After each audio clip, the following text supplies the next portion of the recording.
वो भगवान व्यास देव जी ने लिखा है, बलवान इंद्रिय ग्रामो विद्वानम अपि कर्षति। ये इंद्रियां इतनी बलवान है कि अपनी बेटी के पास भी बहुत समय तक एकांत नहीं रहना चाहिए। जवान बेटी हो, अपनी जवान पुत्री हो तो भी बहुत समय तक एकांत नहीं रहना चाहिए। आप और आपकी पुत्री के बीच में तीसरा कोई होना चाहिए। अगर बहुत काल तक एक जगह रहोगे तो बलवान इंद्रिय ग्रामो विद्वानम अपि कर्षति। तो जैमिनी जी नाम के एक महापुरुष थे, तो उन्होंने भगवान व्यास देव जी ने जब इस श्लोक रचा और बोला तो उनका भगवान ये बात हमें समझ में नहीं आ रही कि माँ के पास, पुत्री के पास, बहन के पास, अरे वो पिता है, वो भाई है, अगर एकांत में भी रहेगा तो क्या उसके अंदर काम आ जाएगा? मतलब वो मूर्ख ही होगा तो ऐसा होगा। विद्वान मपि कर्षति, वो विद्वान फिर ऐसा कैसे हो जाएगा? तो जो गुरुजन होते हो ज्यादा तर्क वितर्क नहीं करते, तो उनका इस प्रश्न का किसी दिन समाधान करेंगे। अभी आगे प्रसंग चलता है। उसे फिर बोले शाम की हमारी इच्छा है कि बद्री विशाल में भी एक आश्रम, प्रयाग में भी है, तो कुछ समय के लिए हम वहां के ऋषि मुनियों के दर्शन के लिए, तुम संभालो, तुम यहाँ के प्रधान बनो और सब ब्रह्मचारी हैं और जो यहाँ की दिनचर्या वही करना। ये उत्तर हो रहा है, उसी प्रश्न का उत्तर। वो समझ नहीं पा रहे, बोले कुछ दिन के लिए हम यहाँ से जा रहे हैं। संध्या के समय सब ब्रह्मचारी तेजस्वी स्नान करके और लौट ही रहे थे। संध्या काल सूर्यास्ताचल को जा रहे थे। हल्की हल्की बूंदें गिरने लगी, छम छम छम छम पायलों की धुनी और नौ किशोर अवस्था और ऐसी सौंदर्य शोभा, देखते ही रह जाओ।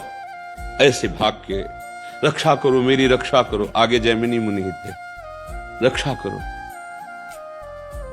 क्या बात है? देखा नहीं ऐसे नीचे देख, क्या बात है? कौन सता रहा है? मैं भटक गई हूँ, रात्रि का समय है। अगर एक रात्रि आपके यहाँ मुझे रहने को मिल जाए तो मैं प्रातः अपने स्थान को चली जाऊंगी, पर मेरी रक्षा करो, मेरा स्त्री शरीर है, मैं जंगल में रह नहीं सकती और मैं भटक गई हूँ। वहां नहीं, गुरुदेव का आदेश है, आश्रम में सब ब्रह्मचारी रहते हैं, वहां शरणागत हूं। अगर एक रात्रि रख लेंगे तो मेरा जीवन बच जाएगा, नहीं जंगली जानवर मार सकते हैं या कोई दुराचारी पुरुष। ऐसा विचार किया, बात तो सत्य है। तो उस समय कुछ में झोपड़ियां और कुछ खपरेले जिनमें ब्रह्मचारी जन रहते हैं। तो एक छोटा खपरेले का दरवाजा लकड़ी का, ऊपर से खपरेला, बोले आप अंदर हो जाइए, अंदर से बंद कर लीजिए, कोई भी आवाज दे बिना प्रातः काल के खोलना नहीं, और प्रातः काल होते ही आप गंतव्य स्थान को चली जाना जहां जाना है। अब बैठे आके संध्या में वही आवाज, वही रूप, बार बार हटाने की कोशिश की, हट नहीं रहा। तो मन में आया कि मैंने पूछा नहीं कि तुम जंगल में कैसे फंस गई, तुम किसकी बेटी हो, तुम्हारा ब्याह हुआ है कि नहीं हुआ है, तुम्हारा नाम क्या है, ये तो पूछा ही नहीं। पूछते हैं चल के। उठे, गए, दरवाजा खोलो। उनका नहीं, जैमिनी जी का आदेश है प्रातः।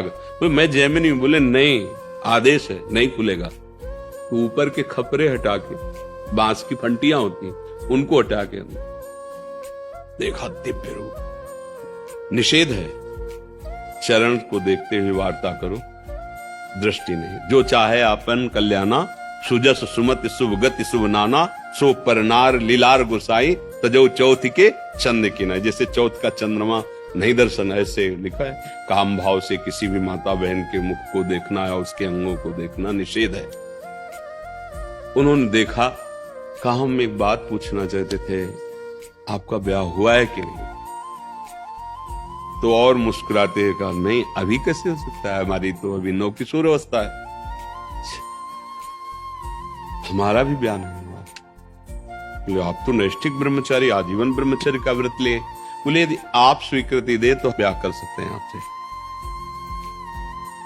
तो हमको तो बहुत सौभाग्य होगा कि आप जैसे ब्रह्मचारी, नैष्ठिक ब्रह्मचारी मुझे स्वीकार, पर मेरा एक व्रत था कि अगर मैं किसी को पति बनाऊंगी ना तो उसकी पीठ में बैठूंगी, मुंह काला करूंगी उसके, और उसकी पीठ में बैठकर वहां जो जहां तुम स्नान करने गए थे वहां देवी का मंदिर, वहां तक ले चलो, वहीं फिर हम ब्याह की बात करेंगे। तो सोचा रात्रि का समय, कौन क्या है, पीठ में।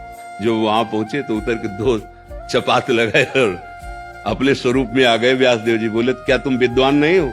बहुत बड़े विद्वान जैमिनी जी, क्या तुम विद्वान नहीं हो?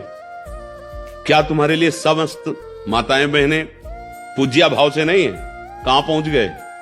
कहां पहुंच गए? बोले हाँ गुरु जी, बलवान इंद्रिय ग्रामो विद्वान कर सती, आपने जो लिखा सत्य लिखा। अगर हम सानिध्य अधिक मर्यादा के विपरीत, तो हमारी इंद्रियां चंचल हो जाएंगी। भगवत भाव से, चाहे स्त्री हो चाहे पुरुष हो, एक मर्यादा की सीमाएं रखी गई, उन सीमाओं में रहते हुए भजन करें। इस भाव के लिए कहा जननी सम जानो पर नारी, सब में मातृ भाव रखना। पर मातृ भाव सब में वही रख सकता है जो भगवत भाव से युक्त है।